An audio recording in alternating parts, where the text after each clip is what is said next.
லட்சுமி. அண்ணே நீங்களா? என்னம்மா எங்க கிளம்பிட்ட? நான் உன்ன பார்க்க தான் வந்தேன். உள்ள வாண்ணே.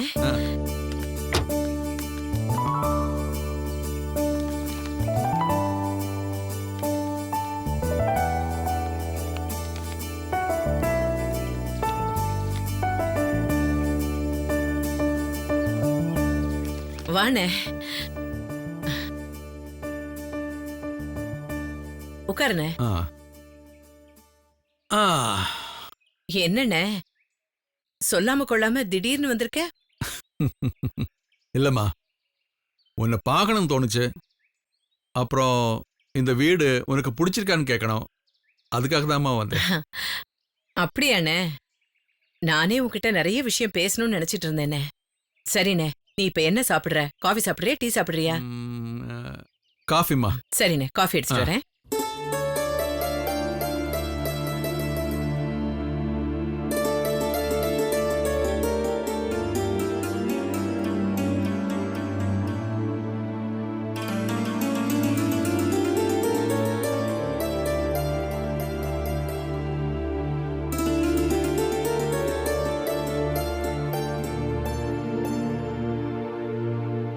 இந்தாண்ணே சாப்பிடுண்ணே. அண்ணே, நீ என்ன டிஃபன் சாப்பிடுற? எனக்கு எதுவும் வேணாம்மா. ஆமா, நீ ஏதோ பேசணும் சொன்னியம்மா. நீ முதல்ல காஃபியை சாப்பிடு, அப்புறமா பேசலாம். ஒரு நிமிஷம் அண்ணே, நீ என்ன டிஃபன் சாப்பிடுறேன்னு சொல்லு, நான் ரெடி பண்றேன். எனக்கு எதுவும் வேணாம்மா. இல்லண்ணே, இவ்வளவு நாள் கழிச்சு நீ எங்க வீட்டுக்கு வந்திருக்க. அன்னைக்கு வந்தப்போ எதுவும் சாப்பிடல. இன்னைக்கு நான் ஏதாவது பண்றேனே, நீ சாப்பிட்டுட்டு தான் போகணும். சரி. இரு வந்துட்டேன்.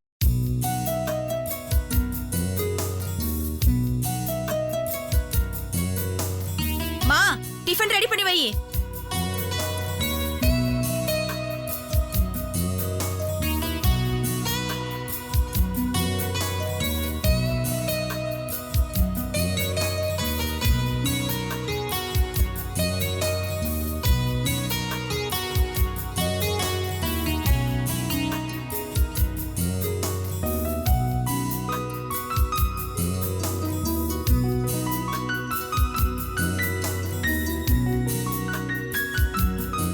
லட்சுமி, டிஃபன் எடுத்து வச்சிருமா.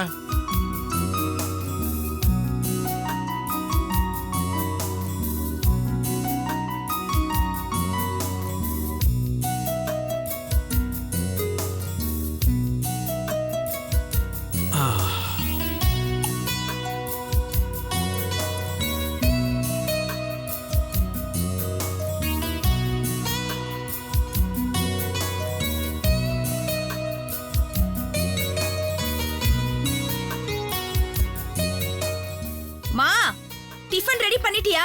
இருமா, ரெடி பண்ணிட்டு கூப்பிடுறேன். சீக்கிரமா, டைம் ஆச்சு.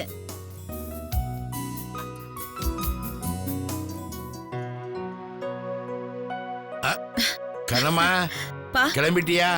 நான் ரெடியா தான் இருக்கேன். எங்கப்பா அம்மா தான் இன்னும் டிஃபனே ரெடி பண்ணாம இருக்காங்க. அவ ரெடி பண்ணட்டும். நீ ஒரு ரோஜா செடி வளர்த்திருந்தியே, அது பூத்து இருக்குது, போய் பாத்தியா? நிஜமாவாப்பா? வா வா வா வா வா.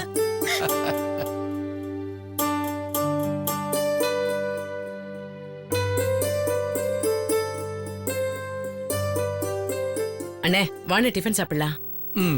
சரி.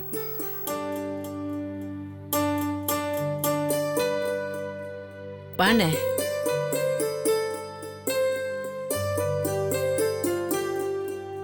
உட்காருண்ணே.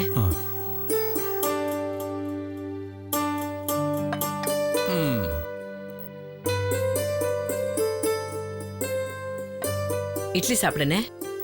போதும் போதும். உனக்கு பிடிச்ச சாம்பார். போதும் போதும். சாப்பிடுண்ணே. ஆமாண்ணே, அன்னைக்கு நீ எங்க ஆபீஸ்க்கு வந்திருக்க. நானும் கூப்பிட்டேன். நீ தெரியாத மாதிரி பொய் சொல்லிட்டு போயிட்ட. என்னது பொய் சொன்னா? ஆமாண்ணே, நீ ஆபீஸுக்கு வந்திருக்க, என் பொண்ண பாத்திருக்க. வீடு கட்டுறதுக்காக 20 லட்சம் ரூபாய் செக் கொடுத்திருக்க. ஆனா என்கிட்ட எதுவுமே சொல்லாம தெரியாத மாதிரி போயிட்ட. அண்ணே, எனக்கு ஒரு விஷயம் புரியலண்ணே. இத்தனை வருஷம் கழிச்சு நான் உன் வீட்டுக்கு வந்தேன். 3 கோடி ரூபா பணம் கொடுத்த. அதை வச்சு நான் கம்பெனி ஆரம்பிச்சேன். அந்த கம்பெனி உன்னோடதுனே. நான் எதிர்பார்க்காத நேரத்துல நீ கொடுத்தனே. அப்புறம் எதுக்குன்னு இந்த திருட்டுத்தனம்? என்னம்மா பேசுற நீ? திருட்டுத்தனம் அது இதுன்னு? அப்புறம் என்னண்ணே?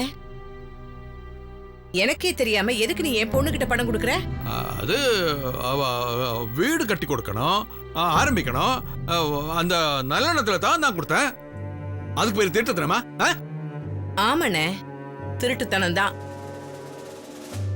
நான் தானே உனக்கு முதல்ல, அதுக்கப்புறம் தான் அவ. எனக்கு தெரியாம நீ அவகிட்ட பணம் கொடுத்தேனா அதுக்கு திருட்டுத்தனம் தானே பேரு? அது திருட்டுத்தனமாவே இருக்கட்டுமா? அண்ணே, ஐயோ, இனிமே உன் வீட்டுல கை நடக்க மாட்டேன். ஐயோ அண்ணே, ஐயோ அண்ணே, நான் சொல்ல வந்தேன், நீ தப்பா புரிஞ்சுக்கிட்ட. இருண்ணே அண்ணே.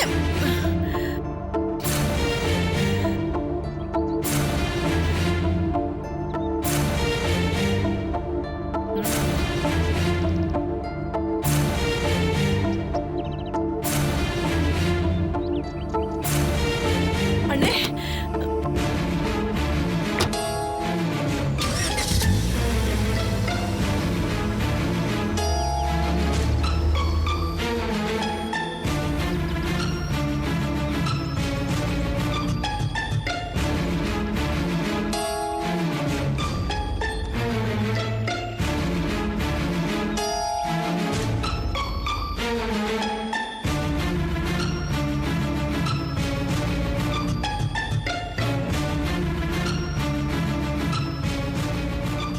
ரொம்ப அழகா இருக்குல்ல? ஆமாப்பா.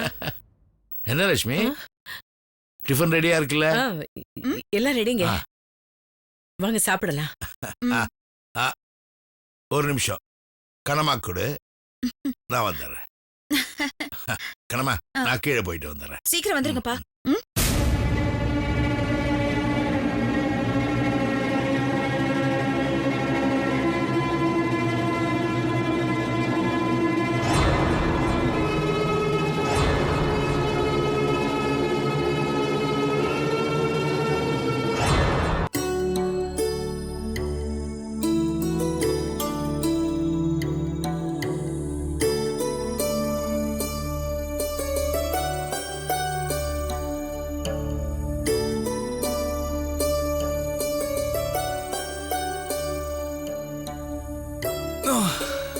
அண்ணே, அத்த, அண்ணே, வாங்க அத்த. அப்பா இல்லையா மருமகனே? இல்ல அத்த, கோர்ட்டுக்கு போயிருக்காரு. இப்போ வந்துருவாரு. நீங்க உட்காருங்க அத்த. இருக்கட்டும், பரவாயில்லப்பா. சரி, என்ன சாப்பிடுறீங்க அத்த? எதுவும் வேண்டாம்ப்பா. நான் சாப்பிட வரல, சாபம் விட வந்திருக்கேன். அத்த, என்ன பேசுறீங்க நீங்க? பெத்த வயிறு எரியுதுப்பா. தீய சுமக்கிற மாதிரி ஒரு மகனை சுமந்த. எதுக்காக? நான் செத்தா எனக்கு தீ வைக்கிறதுக்காக. ஆனா அதுக்கு அவன் இருக்க மாட்டான் போல இருக்கே. அனாதை பொணமா உன் அத்தை போயிடுவான்னு நினைக்கிறேன். அத்த, நீங்க பேசுற பேச்சா இது? பிரசாத் மேல உயிரே வச்சிருக்கீங்களா? பாசத்தை புரியாத மக. அப்படி ஒரு புள்ளைய பெத்தவங்க எல்லாத்துக்கும் ஒரு காலகட்டத்துக்கு பிறகு புலம்பல் தான்ப்பா வாழ்க்கை. அத்த, நான் சொல்றேன்னு தப்பா நினைச்சுக்காதீங்க. சொல்றதுக்கு எதுவும் இருக்கிற மாதிரி எனக்கு தெரியலப்பா. வெள்ளம் வந்தா கூட ஆத்த கடந்து நீந்தி போயிடலாம். ஆனா சுனாமிக்கு முன்னாடி நீந்தவும் முடியாது, வாழவும் முடியாது இல்லப்பா. அத்த, அளவுக்கு அதிகமான அன்பு, அளவுக்கு அதிகமான பாசம், இதெல்லாம் நீங்க வச்சதாலதான் சின்ன சின்ன பிரச்சனை எல்லாம் உங்களுக்கு வெள்ளம் மாதிரியும் சுனாமி மாதிரியும் தெரியுது. குடும்பம் த. உங்க வயசுக்கு நான் சொல்லக்கூடாது, ஆனா நாம தூக்கி சுமந்த குழந்தை அதான் நம்மள உதைக்கும். சின்ன வயசுல நடக்கும்போது அது வலியா தெரியாது. இன்னொரு தடவை உதன்னு கேட்டு வாங்குவோம். ஆனா இப்போ அது வலியாவும் வேதனையாவும் தெரியுது. என்னப்பா அருண், வலி வேதனைன்னு பெரிய பெரிய வார்த்தைலாம் சொல்ற? அண்ணே,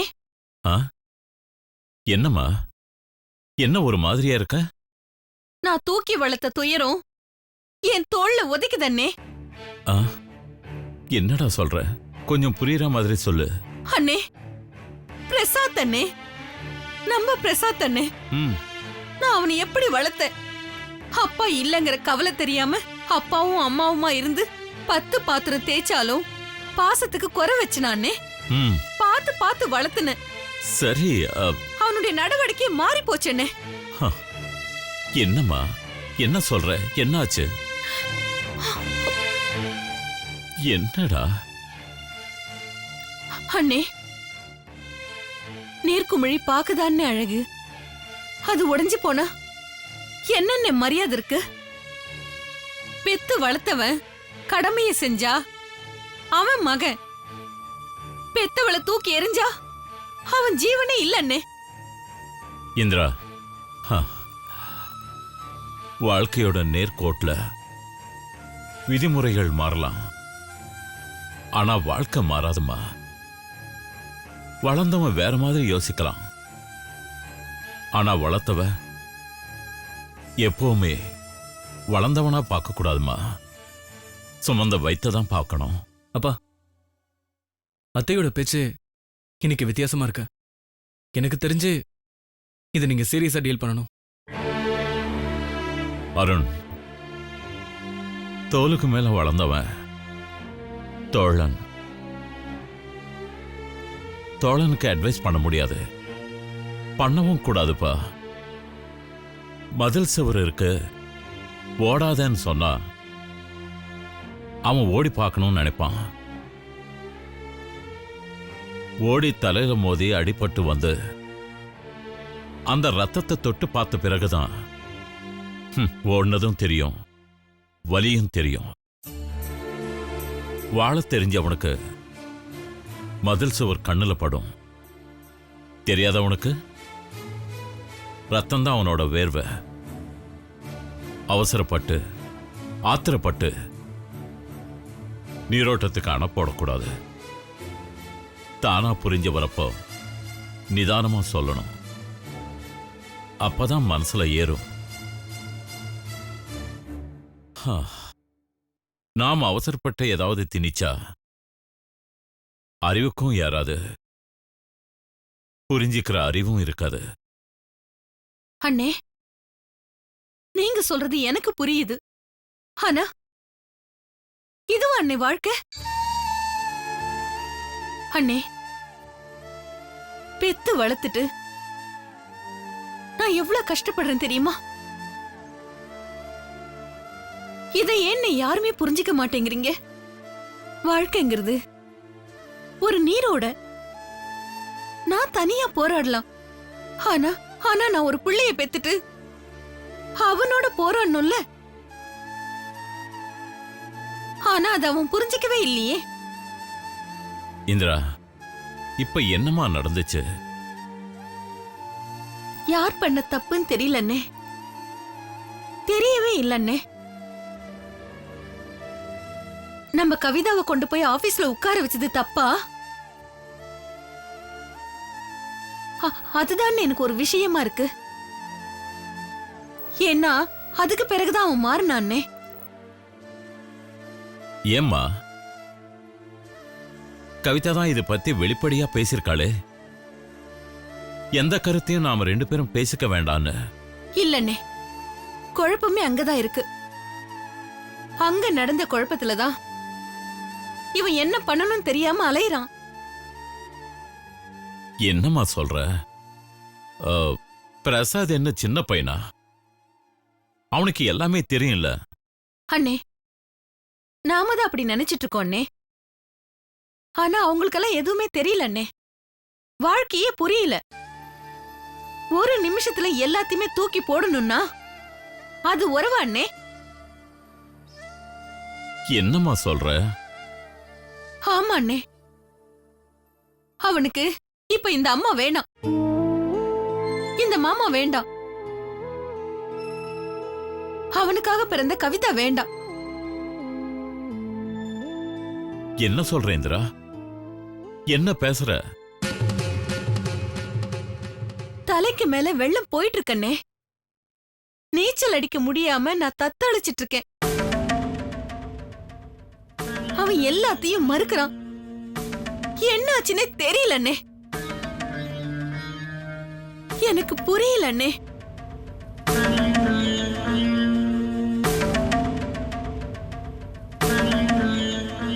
நான் வந்து பேசவா? நான் வந்து பேசட்டுமா உங்ககிட்ட? அப்பா ஆ, நீங்க பேசினா அது சரியாகும்னு எனக்கு தோணல. எதுக்குப்பா அப்படி சொல்ற? அப்பா தலைமுறை மாறி போச்சு. நீங்க பேசும்போது மாமாங்கிற அதிகாரத்துல பேசுவீங்க, அத்தை பேசுனா அம்மாங்கிற உரிமையில பேசுவாங்க. அது இல்லப்பா இப்போ. நான் பேசுறேன்ப்பா. என்னடா பேசுவ நீ? ஆ? உனக்கே நான் அட்வைஸ் பண்ணிட்டு இருக்கேன். நீ போய் என்னத்த பேச போற? அப்பா இத பேசுறதுக்கு வயசு முக்கியம் இல்ல, அறிவுரை முக்கியம் இல்ல. ஃப்ரெண்ட்லியா பேசணும். அப்படி பேசினாதான் இதுக்கு ஒரு முடிவு வரும். கவிதா உங்களுடைய மக, அந்த கோவம் உங்களுக்கு இருக்கும். கவிதா என் தங்கச்சி, அவ மேல எனக்கு அன்பு இருக்கும். கோவங்கிறது வேறப்பா, அன்புங்கிறது வேறப்பா. அப்பாவா உங்களுக்கு அவதான் முக்கியம். அண்ணனா எனக்கு அவ வாழ்க்கை முக்கியம். இதை நான் எந்த காலத்திலையும் விட்டு கொடுக்க மாட்டேன்பா. அத்த நான் பேசுறேன் அத்த. அவனை சரி பண்றேன். நீங்க எதுவும் கோவப்படாதீங்க அத்த. இன்னைக்கு நீங்க பேசினதே எனக்கே பிடிக்கல அத்த. நான் இப்படி சொல்றேன்னு தப்பா நினைச்சுக்காதீங்க. இல்ல மருமகனே, கோபத்தோட வெளிப்பாடு அது, வருத்தத்தோட கோபம் அது. ரெண்டையும் நீ புரிஞ்சுக்க. நீ வந்து பேசுறதுன்னா எப்ப வேணாலும் பேசு. எனக்கு என் மகன் முக்கியம்ப்பா. அதை விட முக்கியம் என்ன தெரியுமாப்பா உனக்கு? உன் தங்கச்சி. அவ என் வீட்டுக்கு மருமகளா வர்றேங்கிறது என் வாழ்க்கையோட வரம். எனக்கு என் அண்ணனோட இருந்ததை விட என் மருமகளோட இருக்கணும். அண்ணே, ம், சின்ன வயசுல நீங்க எப்படி என்ன வளர்த்தீங்களோ அதே மாதிரி உங்க மகளை, ஏன் மருமகளை நான் பாத்துக்கணும்ல அண்ணே. அவளுக்கு பிறக்கிற குழந்தைய நான் தாலாட்டணும்ல அண்ணே. ம். ம். புரிஞ்சுதாடா உனக்கு இப்பயாவது?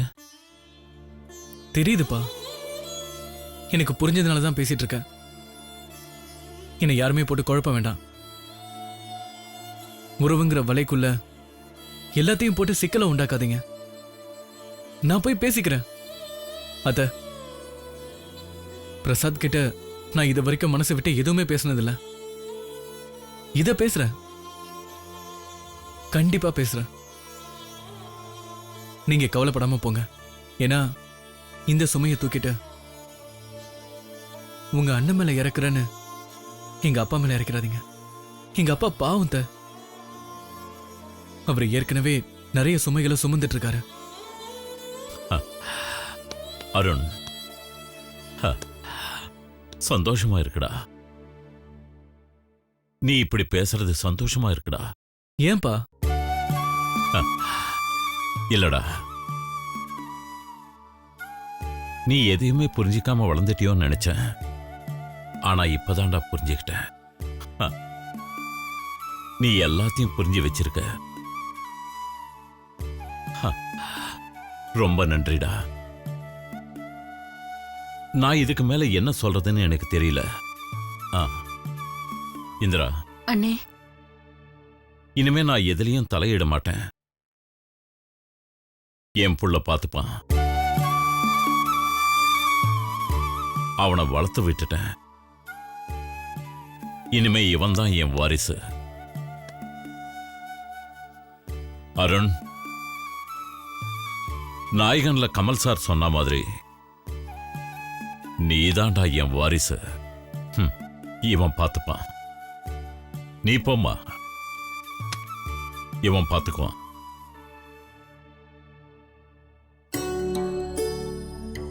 மருமகனே, இப்போ நீ அருண் கிடையாது, எங்க அண்ணனோட வாரிசு. அத மனசுல வச்சுக்க. எங்க அண்ணனோட வாரிசுன்னா அதுக்குன்னு ஒரு கம்பீரம் இருக்கணும், அதுக்குன்னு ஒரு பேச்சு திறமை இருக்கணும். எங்க வாழ்க்கையில, எங்க குடும்பத்துல எங்களுக்கு எல்லாமே எங்க அண்ணன் தான்ப்பா. உங்க அப்பா இல்லனா இந்த இந்திரா கிடையாது, பிரசாத் கிடையாது, இந்திராவுக்கு ஒரு வாழ்க்கையே கிடையாது. அப்படிப்பட்ட அண்ணன்ப்பா அவரு. அந்த அண்ணன் உன்னை வாரிசுன்னு சொல்லிட்டு போறாரு. பாத்துக்கோ, பேசு. இனிமே நாங்க யாரும் இதுல தலையிட மாட்டோம். எங்க குடும்பத்தோட வாரிசு நீதான்ப்பா எல்லாத்தையும் முடிவு பண்ணணும். சரியத்த, நீங்க விட்டுருங்க, நான் பாத்துக்கிறேன்.